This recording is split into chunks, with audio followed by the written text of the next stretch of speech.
Morning everyone, how are you all? Fine. Okay, आज का हमारा टॉपिक है डीमोनेटाइजेशन। आज के टॉपिक को हम लोग 3 सेगमेंट में डिवाइड किए हैं। फर्स्ट सेगमेंट में हम लोग जानेंगे डीमोनेटाइजेशन प्रोसेस क्या है और कब आया। सेकेंड सेगमेंट में हम लोग जानेंगे डीमोनेटाइजेशन का हिस्ट्री क्या है इंडिया में। एंड थर्ड सेगमेंट में हम लोग पढ़ेंगे एक्सपेक्टेशन क्या क्या था गवर्नमेंट का डीमोनेटाइजेशन से। एंड एंड में हम लोग डिस्कस करेंगे इसका इम्पैक्ट क्या हुआ। So let's start. Demonetization is a process where a governing body cancel the legal status of a currency in circulation. इसका मतलब क्या हुआ? कोई भी करेंसी जब सर्कुलेशन में होते हुए उसको गवर्नमेंट के तरफ से कैंसिल कर दिया जाता है, उसका लीगल स्टेटस, ओके, तो उस प्रोसेस को बोला जाता है डीमोनेटाइजेशन। डीमोनेटाइजेशन के बाद उस करेंसी का वैल्यू जीरो होता है, उस करेंसी का वैल्यू कुछ भी नहीं बचता है। तो इंडिया में डीमोनेटाइजेशन कब आया?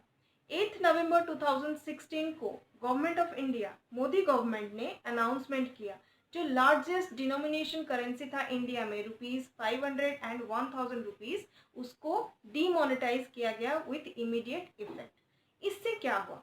इससे 86% जो करेंसी लोगों के पास था वो इनवैलिड हो गया। उस करेंसी का कोई भी वैल्यू नहीं बचा, उस करेंसी का वैल्यू जीरो हो गया।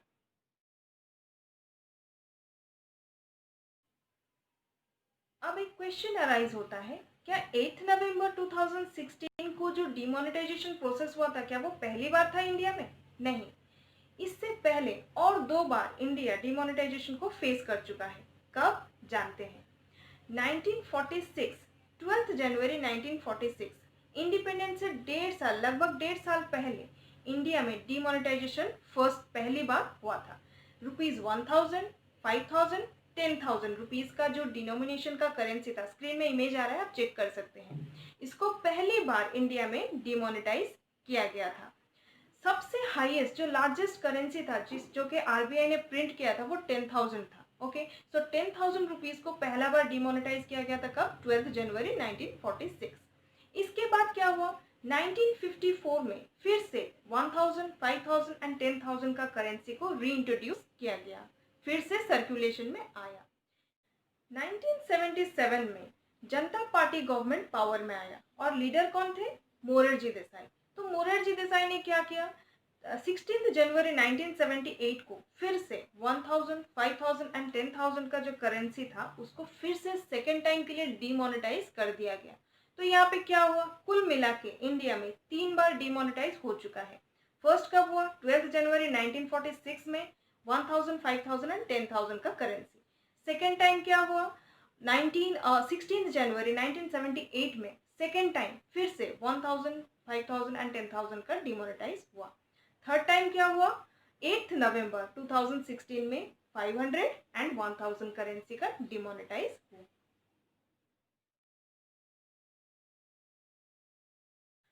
अभी हम लोग डिस्कस करते हैं गवर्नमेंट का क्या क्या एक्सपेक्टेशन था डीमोनेटाइजेशन प्रोसेस से। तो first of all, to control black money.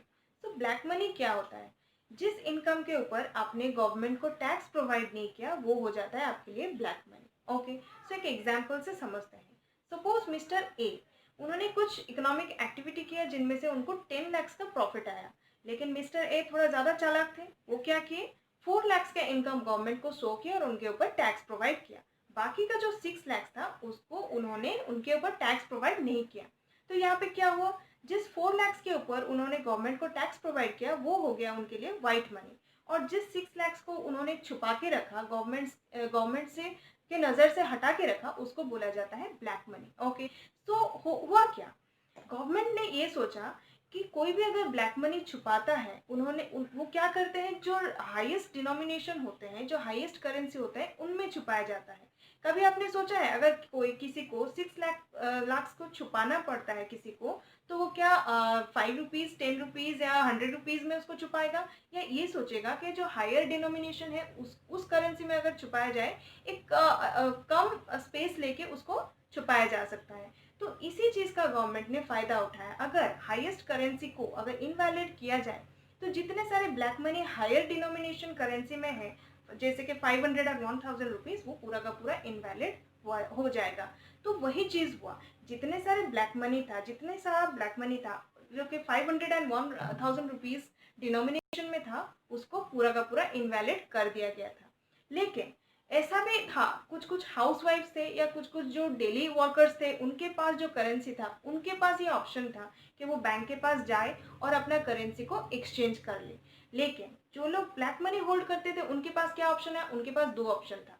एक तो पहले वो अपने बैंक में अपना करेंसी को जमा करें, जो जितना भी ब्लैक मनी है उसको डिस्क्लोज करें, एंड उसके ऊपर एक हेवी पेनल्टी या फिर टैक्स को प्रोवाइड करें और अपना करेंसी अपने पास रखे, नहीं तो पूरा का पूरा करेंसी को जला दे। ओके, तो ये दो ऑप्शन बच गया था ब्लैक मनी होल्डर के पास।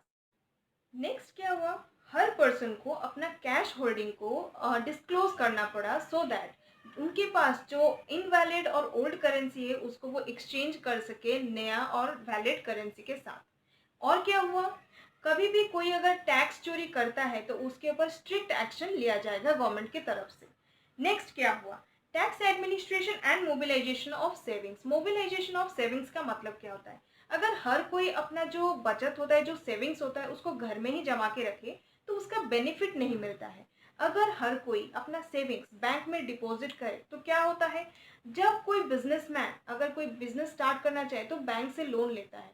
जो पर्सन जो पब्लिक सेविंग्स डिपॉजिट करते हैं बैंक में, तो वही सेविंग्स बिजनेसमैन के पास जाता है लोन के फॉर्म पे। ओके, तो इससे क्या होता है? बिजनेसमैन अपना बिजनेस डेवलप करता है और कंट्री का जो होता है प्रॉफिट बढ़ता है एंड कंट्री का जीडीपी बढ़ने लगता है। साथ में एम्प्लॉयमेंट भी बढ़ने लगता है। जैसे जैसे एम्प्लॉयमेंट बढ़ता है वैसे वैसे घूम फिर के पैसे फिर से पब्लिक के पास आने लगता है। तो यहाँ पे क्या हुआ? जो सेविंग्स घर में जमा हुआ रहता है जिसका कोई बेनिफिट नहीं मिलता है, अगर उसको बैंक में डिपॉजिट किया जाए तो उसका एक प्रॉपर सर्कुलेशन होता है। पब्लिक सेविंग्स बैंक में जाता है, बैंक से कहाँ जाता है? बिजनेसमैन के पास, बिजनेसमैन के पास से कहाँ जाता है? जब एम्प्लॉयमेंट मिल जाता है लोगों को, पब्लिक को, तो एम्प्लॉयमेंट के थ्रू वो पैसा फिर से पब्लिक के पास रिटर्न आ जाता है। तो जितना करेंसी सर्कुलेशन होता है उतना एक कंट्री का ग्रोथ के लिए अच्छा होता है। Next one is creating digital cashlite economy. इसका मतलब क्या होता है? प्रीवियसली हम लोग क्या करते थे, कोई भी ट्रांजेक्शन करते थे वो कैश ट्रांजेक्शन जनरली होता था। ओके, सो इससे क्या होता है? कोई भी कैश ट्रांजेक्शन को ट्रैक करना गवर्नमेंट के लिए प्रॉब्लम हो जाता था, ट्रैक नहीं हो पाता था। लेकिन जब आजकल हम लोग डिजिटल पेमेंट करते हैं तो हर चीज़ का रिकॉर्ड गवर्नमेंट के पास रहता है और हर चीज़ का हर ट्रांजेक्शन को गवर्नमेंट ट्रैक कर सकता है। ओके, सो क्या हुआ?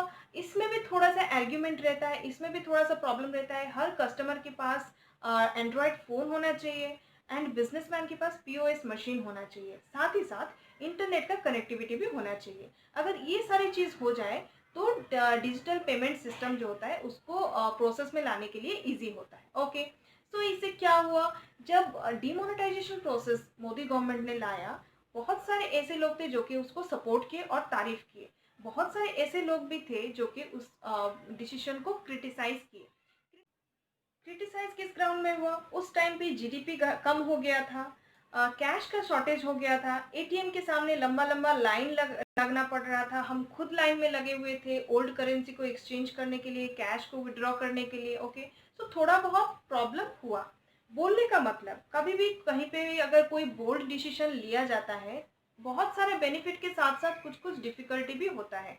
अगर हम लोग डिफिकल्टी से डर के बड़ा डिसीजन लेना छोड़ दे तो बेनिफिट कुछ नहीं होने वाला है। आज डिमोनेटाइजेशन प्रोसेस डिसीजन से क्या हुआ? More than 57% Indian people are using digital payment system now. Okay, जो कि डेवलप कंट्री से कम है। डेवलप कंट्री में more than 78% people are using digitize process. Okay, so बोलने का मतलब, थोड़ा बहुत डिफिकल्टी से डर के अगर हम लोग डिसीजन ना ले, बड़ा बड़ा डिसीजन ना ले, तो फिर लॉस हमको ही भुगतना पड़ेगा। सो ये है कुल मिला के डिमोनेटाइजेशन। आई होप कि आपको डिमोनेटाइजेशन क्लियर हो चुका है। नेक्स्ट क्लास में हम लोग एक नया टॉपिक लेके आएंगे। Till then, thank you so much, have a nice day.